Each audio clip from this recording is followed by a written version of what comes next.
আসসালামু আলাইকুম। সবাই কেমন আছেন? আশা করি সবাই ভালো আছেন। আজ আপনাদের জন্য নিয়ে এসেছি গল্পের ১১ নম্বর পর্ব। আশা করি গল্পটি আপনাদের ভালো লাগবে। তাহলে চলুন শুরু করা যাক। আমি বললাম, "কি হলো?" নীরা বলে, "একটা কথা রাখতে হবে।" আমি বললাম, "বলো না জান পাখি, কি করতে হবে?" হঠাৎ নীরা বলে, "ওই শাকচুন্নিটাকে চড় মারতে হবে।" এটা শুনে আমার মাথা ঘুরে গেল। এটা কি করে করব? আমি অবাক হয়ে ওর মুখের দিকে তাকিয়ে রইলাম। ভাবতে পারিনি এই পাগলি মেয়েটা আমার কাছে এমন কিছু আবদার করবে। আমি বললাম, "কি? কিন্তু কেন?" নীরা বলে, "জানি না আমি, কিন্তু মারতেই হবে। নয়তো আজ থেকে আমি তিশার কাছে ঘুমাবো।" আমি বললাম, "জান পাখি, এটা কি বলছো তুমি? এত মানুষের মধ্যে কি করে?" নীরা বলে, "বাই, আমি আপনাকে ফলো করব।" এই বলে নীরা চলে গেল। আমি বললাম, "এটা কি জ্বালায় পড়লাম আমি? আল্লাহ বাঁচাও আমাকে। কি জন্য যে আজ আমি এখানে আসলাম? কি করি এখন? আমার নীরপাখিটাও না এমন এমন বায়না করে, মনে হচ্ছে ঘন পিটুনি খাওয়াবে আমাকে।" তিশা বলে, "কি গো ভাবি, কই ছিলে এতক্ষণ?" নীরা বলে, "তোমার ভাইয়ের সাথে।" তিশা বলে, "বাহ বাহ, চলো চলো, মেয়ের গায়ে হলুদ দিতে হবে।" এরই মধ্যে আমি আসি। আমাকে দেখে নীরা বলে, "চলো চলো, আমরা যাই। বাসায়ও তো যেতে হবে।" এদিকে সবাই হইচই করে মজা করছে, কিন্তু আমি ভাবছি কি করে সোনিয়াকে মারা যায়। আমি বিড়বিড় করে বললাম, "ধুর, এভাবে কি আর সবার সামনে মারা যায়?" নীর যেভাবে বলল, মনে হচ্ছে আমি গিয়ে বললেই মেয়েটা ওর গাল এগিয়ে দেবে, আর আমি টকাশ করে একটা মেরে দেব। হ্যাঁ, আমি নীরকে মারি, কিন্তু ভালোবাসি তাই মারি। তাই বলে অন্য মেয়েকে কি করে বোঝাই আমি ওকে? হে আল্লাহ, পথ দেখাও। এদিকে নীরা বুঝলো আমি ওর সাথে যাই করি না কেন, অন্য কোনো মেয়েকে টাচ করার সাহস আমার নেই। কিন্তু আমার হাতে যে ওই মেয়েকে মার খাওয়াবেই, নীরা অনেক চিন্তা ভাবনা করে প্ল্যান করলো কিভাবে আমার হাতে ওকে মার খাওয়াবে। অনেক ভেবে চিন্তে একটা বুদ্ধি বের করলো। নীরা ইচ্ছে করে সোনিয়ার গায়ের সাথে ধাক্কা খেয়ে পড়ে যাওয়ার নাটক করলো। পরে গিয়ে পা ধরে চেঁচাতে শুরু করে। আমিও পেয়ে গেলাম সুযোগ। এই উসিলে গিয়ে আমাকে একটা থাপ্পড় মেরে দিতে হবে। আমি দেরি না করে সোনিয়া কিছু বোঝার আগেই একটা থাপ্পড় মেরে দেই। আমি বললাম, "সাহস কি করে হয় তোমার ওকে ধাক্কা দিয়ে ফেলে দেওয়া?" তিশা বলে, ভাইয়া, আর সিন ক্রিয়েট করিস না।" আমি বললাম, "নীরা চলো, এখানে আর এক মুহূর্ত না।" নীরা বলে, উঠতে পারছি না তো, পায়ে ব্যথা।" এই কথা শুনেই আমি নীরাকে কোলে তুলে নেই। তারপর সবার সামনে দিয়ে হন হন করে বিয়ে বাড়ি থেকে বেরিয়ে আসি। এদিকে নীরা সোনিয়ার দিকে তাকিয়ে মুখ ভেচকি দিয়ে আমার গলা জড়িয়ে ধরে। তিশা ব্যাপারটা বুঝতে পেরে মনে মনে হাসতে থাকে। আমি নীরাকে গাড়িতে বসিয়ে দেই। আমি বললাম, "নীর পাখি, কোথায় লাগছে আমাকে দেখাও, খুব ব্যথা করছে, চলো এক্ষুনি তোমাকে ডাক্তারের কাছে নিয়ে যাই।" তিশা বলে, "হ্যাঁ ভাইয়া, ডাক্তার কাছে নিয়ে চল, ২-৪টা ইঞ্জেকশন দিলেই ঠিক হয়ে যাবে। ভাবির পায়ে তো খুবই ব্যথা, দেখলি না ভাই, দাঁড়াতেই পারছে না, তাই না ভাবি?" নীরা আমতা আমতা করে বলে, "না মানে হ্যাঁ।" তিশা বলে, "দেখছিস ভাইয়া, ভাবি কেমন তোতলাচ্ছে, ব্যথায় কথাও বলতে পারছে না।" নীরা চোখ বড় বড় করে তিশার দিকে তাকিয়ে মনে মনে বলে, "বাদরানি মেয়ে, ইচ্ছে করে আমাকে এমন টেপে ফালানো হচ্ছে না?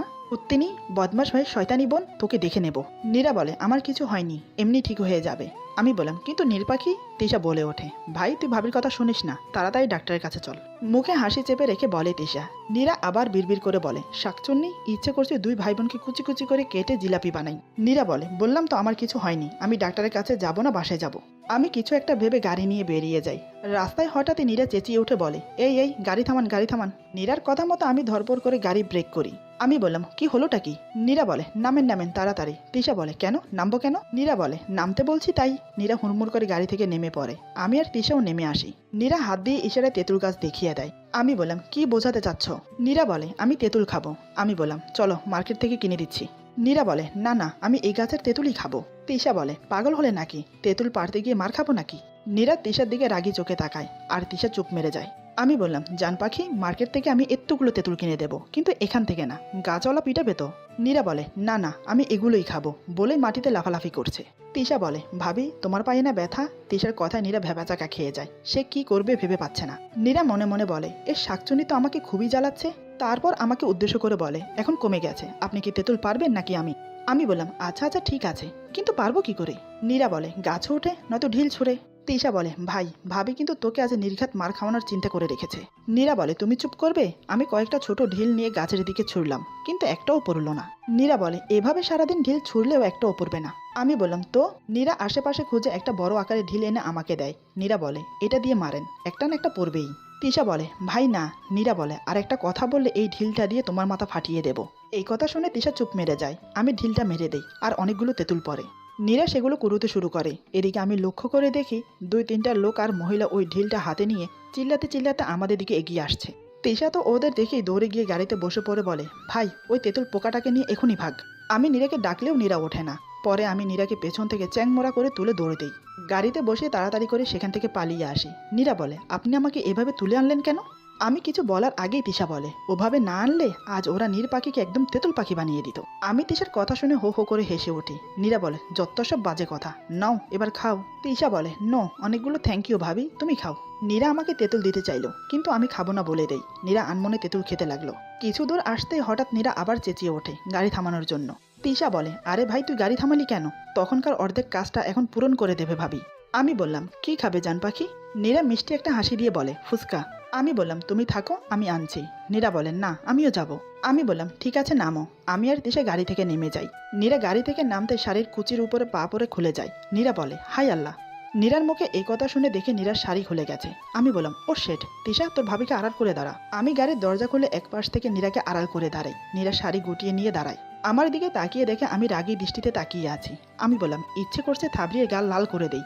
ভাগ্যিস এখানে কোনো লোকজন নেই, নয়তো কি হতো। হ্যাঁ। নীরা বলে, বকছেন কেন? কুচিটাই তো খুলেছে, শাড়ি তো ঠিকই। আমার দিকে তাকিয়ে চুপ মেরে যায়, কথা শেষ করে না নীরা। আমি শাড়ির কুচি ঠিক করে গুজে দিতে গেলাম। নীরা বলে, আমি পারবো। আমি বললাম, চুপ। শাড়ির কুচি গুজে দেবার সময় নীরার পেটের সাথে আমার হাতের ছোঁয়া লাগতেই নীরা আমার হাত চেপে ধরে। নীরা বলে, আমি করি প্লিজ। আমি কিছু না বলে ছেড়ে দিলাম। তারপর নীরা কুচি গুজে শাড়ি ঠিক করে নেয়। তিশা বলে, কি ম্যাম, ভালো করে ঠিক করে নিয়েছেন তো সব? রাস্তায় কিন্তু ফাঁকা পাবেন না। আমি বললাম, দুটোকেই থাবড়িয়ে ঠিক করে দেবো, সবসময় ফাজলামি। চুপচাপ গাড়িতে বসো, আমি ফুচকা নিয়ে আসি। বলেই চলে যাই ফুচকা আনতে। তিশা বলে, ভাবি কাজটা তুমি মোটেই ঠিক করোনি আজ। নীরা তেঁতুল খেতে খেতে বলে, কেন, আমি আবার তোমাকে কি করলাম? তিশা বলে, মেয়েটাকে শুধু শুধু মার খাওয়ালে আজ। তিশার কথা শুনেই নীরা খাওয়া বন্ধ করে মনে মনে বলে, এই পেতনি, তোর কেন এত গা জ্বলছে রে? দরদ একদম উতলে পড়ছে না? জানা ওর কাছে তোর রাক্ষস ভাইটাকে ওই রাক্ষসীর গলায় ঝুলিয়ে দে। আমি বেঁচে যাই ওই গুন্ডাটার হাত থেকে। শার্নি, বিড়ালনি, গুন্ডারানি, ধুর কিসব বলছি আমি। তিশা বলে, কি গো, কি বলছি তোমাকে, শুনছো না নাকি? নীরা বলে, হুম বলো। তিশা বলে, কি তাহলে আমার কথাটা মিলে গেল তো? বাজিতে তাহলে আমারই জিত হলো। নীরা বলে, কিসের বাজি? তিশা বলে, আরে মনে নেই, আমি বলেছিলাম তোমাকে তুমি ভাইয়াকে ভালো না বেসে থাকতে পারবে না। কি মিলে গেল তো? নীরা বলে, কি যাতা বলছো? তিশা বলে, এখানে যাতার কি আছে? নীরা বলে, যাতা নয়তো কি? আমি কবে বললাম যে আমি তোমার ভাইকে ভালোবাসি? তিশা বলে, মানে কি বলছো তুমি? অন্তত আমার কাছে মিথ্যে বলো না তুমি। ভাইয়ের উপর তোমার ভালোবাসা আমি উপলব্ধি করছি। আচ্ছা আমার কথা বাদ দাও, আজ যা হলো তারপরেও তুমি কি করে বলো যে তুমি ভাইকে ভালোবাসো না? হাউ ইম্পসিবল ভাবি। নীরা কি বলবে সত্যি ভেবে পায় না। কারণ সত্যি নীরা আমাকে খুব ভালোবাসে, কিন্তু নীরার মধ্যে কোনো এক জড়তা কাজ করছে এই সত্যটা মেনে নিতে। নীরা কোনো কিছু না বলে গাড়ি থেকে নেমে পড়ে। তিশা বলে, সত্যিটার কাছ থেকে পালাচ্ছ? নীরা বলে, পালাবো কেন? তিশা বলে, তা তুমি জানো। নীরা বলে, আমি মোটেই পালাচ্ছি না, আর আমি মিথ্যেও বলছি না। তিশা বলে, কি মিথ্যে বলছো না তুমি ভাবি? নীরা বলে, এইটা যে আমি তোমার ভাইকে ভালোবাসি না, আর কোনোদিন বাসতেও পারবো না। তিশা কিছু বলতে যাবে, ঠিক তখনই খেয়াল করে দেখে আমি দাঁড়িয়ে আছি। তিশা আমার মুখের দিকে তাকিয়ে বুঝতে পারে আমি নীরার সব কথা শুনেছি। তিশা বলে, ভাই তুই কখন এলি? নীরা তিশার কথায় চমকে ওঠে, পিছন ঘুরে দেখে আমি দু হাতে প্যাকেট নিয়ে ছলছল দৃষ্টিতে ওর দিকে তাকিয়ে আছি। আমার দিকে তাকিয়ে আমার দৃষ্টি দেখে নীরার বুকের মধ্যে মোচড় দিয়ে ওঠে। নীরা কিছু বলতে যাবে তার আগেই আমি তিশার হাতে প্যাকেট ধরিয়ে দিয়ে গাড়িতে উঠে বসি। নীরা কিছু না বলে গাড়িতে উঠে বসে। আজ ওর কথায় আমার মনটা ভেঙে গেছে, সাথে তিশারও। নীরা বুঝতে পারে তিশাকে জব্দ করতে গিয়ে সে আমার মনে কষ্ট দিয়ে ফেলেছে। সে আজ বড় একটা গড়বড় করে ফেলেছে। পুরো রাস্তায় নীরার সাথে আমরা কেউ কথা বলিনি। নীরার খুব খারাপ লাগে। বাসায় এসে তিশা নীরার হাতে প্যাকেট ধরিয়ে দিয়ে রুমে চলে যায়। আমি একটা শুকনো হাসি দিয়ে বললাম, জান পাখি খেয়ে নাও, সব ঠান্ডা হয়ে যাবে। বলেই ভিতরে চলে যাই। এক মুহূর্ত দাঁড়াই না। নীরা আমার চলে যাবার দিকে তাকিয়ে থাকে। নীরা বলে, এই ছেলেটা আমাকে এত কেন ভালোবাসে? এতটা কষ্ট দেই আমি, তারপরও আমার উপর থেকে ওর ভালোবাসা একটুও কমে না। আমি তোমার যোগ্য না মিরাজ। তুমি কেন আমাকে ছেড়ে দিচ্ছ না? আমি কেন তোমাকে আপন করে নিতে পারছি না? কেন কেন? এদিকে মা নীরাকে বাহিরে দাঁড়িয়ে থাকতে দেখে বলে, কিরে মা, তুই এখানে দাঁড়িয়ে কি করছিস? ভিতরে আয়। নীরা দৌড়ে গিয়ে মাকে জড়িয়ে ধরে কান্না শুরু করে দেয়। মা বলে, কিরে পাগলি, কাঁদছিস কেন তুই? চল আগে ভেতরে, তোর জন্য সারপ্রাইজ আছে। নীরা কাঁদতে কাঁদতে ভিতরে গিয়ে দেখে নীরার মা বাবা বসে আমার বাবার সাথে গল্প করছে। আমি আর তিশাও ওনাদের পাশে বসে আছি। নীরা দাঁড়িয়ে না থেকে দৌড়ে গিয়ে ওর বাবাকে জড়িয়ে ধরে হাউ মাউ করে কাঁদতে থাকে। নীরার বাবা বলে, ধুর পাগলি মেয়ে, কাঁদছিস কেন? নীরা ওর বাবাকে ছেড়ে ওর মাকে জড়িয়ে ধরে। মা বলে, দেখেছেন বেআইন, আপনার মেয়ে যেমন করে কাঁদছে, মনে হচ্ছে আমরা 3 বেলা আপনার মেয়েকে মারধর করি। নীরার মা বলে, থাক মা থাক, আর কাঁদিস না। নীরা বলে, আমি জানতাম তোমরা ভুল বুঝবে না আমাকে, বিশ্বাস করো মা। নীরার মা বলে, থাক মা, আর পুরনো কথা তুলতে হবে না, আমরাই ভুল ছিলাম। তোর সখী আমরা সখী, তুই যার কাছেই থাক ভালো থাক, এই দোয়াই করি। মা বলে, এই পাগলি মেয়ে, এবার তো কান্না থামা। আমি আর তোর বাবাই মিলে তোকে এত বড় একটা সারপ্রাইজ দিলাম, আর তুই কেঁদে ভাসিয়ে দিচ্ছিস। নীরা মাকে জড়িয়ে ধরল। মা আস্তে আস্তে নীরাকে বলে, কাঁদিস না মা, আমার জীবনের একমাত্র আশা তুই পূরণ করে দিয়েছিস। আমার ছেলেকে তুই আমার কাছে ফিরিয়ে দিয়েছিস। তোর জন্য আমরা এতটুকু করতেই পারি। যা, আর কাঁদিস না, কি এনেছিস সবাইকে খেতে দে। নীরার মা আমাকে বলে, বাবা মিরাজ, আমাকে মাফ করে দাও। আমি তোমার সাথে খুব খারাপ ব্যবহার করেছি, কি করব বলো, একমাত্র মেয়ে আমার। আমি বললাম, ছি ছি আন্টি, আপনি মাপ চাইবেন কেন? ভুলটা আমারই ছিল। এরপর আরও কিছুক্ষণ গল্প সল্প করে নীরার মা বাবা চলে যায়। যাওয়ার সময় নীরাকে নিয়ে যেতে চেয়েছিল, কিন্তু নীরা আমাকে ছেড়ে যেতে চাইছে না। সেটা মা বুঝতে পেরে নীরাকে যেতে দেয়নি। সন্ধ্যার দিকে নীরা রুমে বসে আছে। তিশা বলে, আসতে পারি? নীরা বলে, হ্যাঁ আসো না, অনুমতি নেবার কি আছে। তিশা একটা খাম এগিয়ে দিয়ে বলে, এটা আপনার জন্য। নীরা বলে, আমাকে আপনি বলছো কেন? আর এটা কি? তিশা বলে, ব্যাংককের ফ্লাইটের টিকিট, আর এতে 1 লক্ষ টাকা আছে। নীরা বলে, এগুলো দিয়ে আমি কি করব? তিশা বলে, টাকা ফুরিয়ে গেলে আমার সাথে কন্ট্যাক্ট করবেন, আমি পাঠিয়ে দেব। নীরা বলে, কি বলছো তুমি এসব? তিশা বলে, আর হ্যাঁ, আজ রাত 10টায় ফ্লাইট, আপনি প্যাকিং করে তৈরি থাকবেন। আমার ভাই আসার আগে আপনাকে এই বাড়ি থেকে আমার ভাই থেকে মুক্তি করে দেব। নীরা বলে, তুমি কেন করছো এসব? তিশা বলে, কেন আবার? বাজিতে হেরেছি তো। আর সত্য অনুযায়ী আপনাকে এই বাড়ি থেকে বের করতে আপনাকে সাহায্য করতে হবে, তাই না? নীরা বলে, তাড়িয়ে দিচ্ছ আমাকে? তিশা বলে, সেই স্পর্ধা আমার কোনোদিনও হবে না। তুমি চাইছো তাই, তুমি ভালো করেই জানো আমার ভাই তোমাকে কোনোদিনও ছাড়বে না। আর তুমি তো আমার ভাইকে ভালোই বাসো না, কোনোদিনও বাসতেও পারবে না। তুমি কেন আমার ভাইয়ের কাছে থেকে কষ্ট পাবে? তার থেকে বড় কথা, আমার ভাই তোমার অবহেলা সহ ঠিকই করবে, কিন্তু ওর মনটা ঠিকই আস্তে আস্তে ভেঙে যাবে। নীরা বলে, তোমার ভাই আমাকে ছাড়া থাকতে পারবে না। তিশা বলে, সেটা তোমার না ভাবলেও চলবে, বেশি কিছু হলে কি হবে, মরে যাবে। তিশার কথা শুনে নীরা তিশার গালে থাপ্পড় মেরে দেয়। নীরা বলে, সাহস কি করে হয় তোমার এসব কথা বলার? কোথাও যাব না আমি, বলেই টিকিটটা ছিঁড়ে ফেলে দেয়। তিশা বলে, এতই যখন ভালোবাসো তো মুখে স্বীকার করো না কেন? কেন আমার ভাইটাকে এত কষ্ট দিচ্ছ? তিশার কথা শুনে নীরা তিশাকে জড়িয়ে ধরে কেঁদে ফেলে। নীরা বলে, I am sorry Tishu, please forgive me. আমি তোমার ভাইকে বড্ড ভালোবাসি, ওকে ছাড়া আমি থাকতে পারবো না। প্লিজ এরকম কথা আর কখনো বলো না। তোমার কাছে অনুরোধ আমার, আমাকে যেতে বলো না। তিশা বলে, ভাবি কেঁদো না, আমাকে মাফ করে দাও, আমি তোমাকে কাঁদাতে চাইনি। নীরা বলে, তোমার ভাই আমাকে অনেক ভালোবাসে, আমি এ ভালোবাসা অবহেলা করতে পারিনি, বড্ড ভালোবাসি ওকে আমি। ওর রাগ, ওর বকা, ওর জোর করে অধিকার খাটানো, ওর হাতের মার, তারপর আবার আদর করে দেওয়া, ওর সবকিছুকে ভালোবাসি আমি। ওর এই অদ্ভুত ভালোবাসার জালে আমি আটকে গেছি। ও আমার অভ্যাস হয়ে গেছে, ওকে ছাড়া আমি বাঁচতে পারবো না, তুমি আমাকে তাড়িয়ে দিও না। তিশা বলে, এত ভালোবাসো তো আমার ভাইকে এত কষ্ট কেন দাও? নীরা বলে, আমি কিছুতেই বলতে পারি না, ও আমার জীবনের চাবি হয়ে গেছে, তোমাকে বোঝাতে পারবো না। আমার মধ্যে একটা জড়তা কাজ করে, বিশ্বাস করো আমি ওকে কষ্ট দিতে চাই না, কিন্তু তাও বারবার কষ্ট দিয়ে ফেলি। তিশা বলে, ভাবি আজ আমি অনেক খুশি, তুমি যে আমার ভাইকে এত ভালোবাসো তা জেনে। কখনো ছেড়ে যেও না ওকে, তুমি টাইম নাও, ভাইয়ের কাছে নিজেকে ফ্রি করো, ভাইয়াকে বোঝার চেষ্টা করো, সব ঠিক হয়ে যাবে। এমন সময় মা বলে, কিরে তোরা কিসের গুজুর গুজুর করছিস তখন থেকে? চল বাহিরে, আমি এত কষ্ট করে পিঠা বানালাম, আর তোদের বাবাইও বসে আছে না খেয়ে তোদের জন্য। তিশা বলে, মামনি চলো। নীরা বলে, একটু পরে গেলে হয় না? আপনার ছেলেকে। কথা শেষ হবার আগেই তিশা বলে, মামনি চলো, ভাইয়া আসুক তারপরে খাবো, ততক্ষণে সব রেডি করি। এই বলে তিশা আর মা চলে গেল। নীরা আমাকে ফোন করলো, একবার রিং হওয়াতেই আমি ফোন রিসিভ করি। নীরা বলে, হ্যালো। আমি বললাম, হ্যাঁ জান পাখি বলো। নীরা মনে মনে বলে, এই ছেলেটা আমাকে এই নামে ডেকেই মেরে দিয়েছে। নীরা বলে, ব্যস্ত আছেন? আমি বললাম, একদম না। নীরা বলে, ও। আমি বললাম, নির্পাখি। নীরা বলে, আমি বললাম, কিছু বলবে? নীরা বলে, না আসলে হ্যাঁ। আমি বললাম, কি হয়েছে জান পাখি বলো, কেউ কিছু বলেছে? নীরা বলে, না না, কেউ কিছু বলেনি। আমি বললাম, তো কিছু লাগবে? নীরা বলে, না। আমি বললাম, তাহলে? নীরা বলে, না আসলে এখন বাসায় আসতে পারবেন? আমি বললাম, কেন? নীরা বলে, আসলে বাবাই আসতে বলল। আমি বললাম, না ব্যস্ত আছি, যেতে পারবো না। নীরা বলে, আসলে সবার ভালো লাগতো। আমি বললাম, ওকে দেখছি। নীরা বলে, ওকে। আমি বললাম, নির্পাখি? নীরা বলে, আমি বললাম, কিছু না। নীরা বলে, কেন বলেন? আমি বললাম, না কিছু না, রাখছি। নীরা বলে, এরপর আমি ফোনটা রেখে দিই। নীরা বলে, এই ছেলেটা কিছু একটা বলতে চাইলো, বললো না কেন? আসুক আজ, দেখাচ্ছি মজা। একটু পরে আমি আসলাম সবার জন্য সামথিং খাবার নিয়ে। মা আমার হাতে খাবারের প্যাকেট দেখে বলে, বাবা তুই যে এগুলো আনলি সবাই তো এটাই খাবে, কিন্তু আমি যে কষ্ট করে এগুলো বানালাম এগুলো খাবে কে? নীরা বলে, কেন মামনি, সবাই খাবে। আমি বললাম, আমার ভালো লাগছে না, তোমরা খাও। বাবা বলে, কেন রে, শরীর খারাপ নাকি? আমি বললাম, না কিছু না, এমনিতেই। আমার কথা শুনে নীরা খাবারের প্লেট তুলে এনে আমার হাতে দেয়। নীরা বলে, থালা যেন ফাঁকা হয়ে যায়।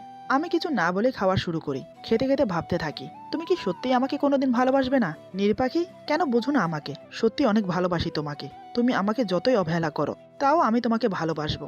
আমার রক্তে মিশে গেছো তুমি। তোমাকে কি করে আলাদা করি বলো? তোমাকে আলাদা করতে গেলে যে আমাকে মরতে হবে। দেখি আমার ভালোবাসা জিতে নাকি তোমার অবহেলা। রাতে নীরা রুমে এসে আমাকে দেখতে পায় না, সারা বাড়ি খুঁজেও কোথাও পায় না। হুট করে নীরা বাগানের দিকে দৌড়ে আসে। নীরার ধারণাই ঠিক, আমি আমার আম্মুর কবরের পাশে চুপটি করে বসে আছি। নীরা আমার কাছে এসে দাঁড়ায়। নীরা বলে, আপনি এখানে এত রাতে কি করছেন? আমি বললাম, এমনিতেই মায়ের কথা মনে হলো তাই। এই কথা শুনে নীরা আবার দৌড়ে বাড়ির ভিতরে চলে গেল। আমি নীরা চলে যাওয়ার দিকে তাকিয়ে আছি। একটু পর নীরা মামুনিকে টানতে টানতে আমার সামনে নিয়ে আসে। ওদের পিছে পিছে তিশা আর বাবাও আসে। নীরা আমার পাশে বসে কাঁধে হাত দেয়। নীরা বলে, মায়ের কোনো তুলনা হয় না, মা তো মাই হয়। মা কখনো কোনো বর্ণের হয় না, সৎ মা, আপন মা, যেমনই হোক, মা তো মাই। এক মাকে হারিয়েছেন, আরেক মা আছে। সবকিছু ভুলে গিয়ে এই মায়ের কাছে নিজের কষ্টটা মেলে ধরেন, দেখবেন নিজেকে আর একা মনে হবে না। মা বলে, কি হয়েছে বাবা, আমাকে বল। আমি মাকে জড়িয়ে ধরে হাউ মাউ করে কেঁদে উঠি। আমার কান্না দেখে মাও কেঁদে ওঠে। বাবা আমাদের কাছে আসতে চাইলে নীরা বাধা দেয়। নীরা বলে, থাক বাবাই, ওদের আজ মন খুলে কাঁদতে দিন। অনেক কষ্ট জমে আছে ওদের মাঝে, আজ সব কষ্ট দূর করে নিক। আমি কান্না করতে করতে বললাম, কেন তুমি আমাকে দূরে সরিয়ে দিয়েছো মা, কেন? মা বলে, আমি দেইনি বাবা, তুই নিজেই আমার কাছ থেকে দূরে সরে গেছিস।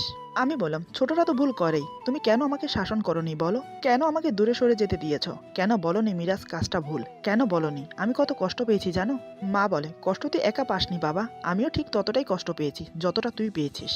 আমি বললাম, আর কখনো আমাকে একা করে দেবে না মা, ভুল করলে বকবে, শাসন করবে, ভালোবাসবে আমাকে, কখনো ছেড়ে যেও না মা, আমি অনেক একা, কেউ ভালোবাসে না আমাকে, এই দুনিয়াতে আমি বড্ড একা।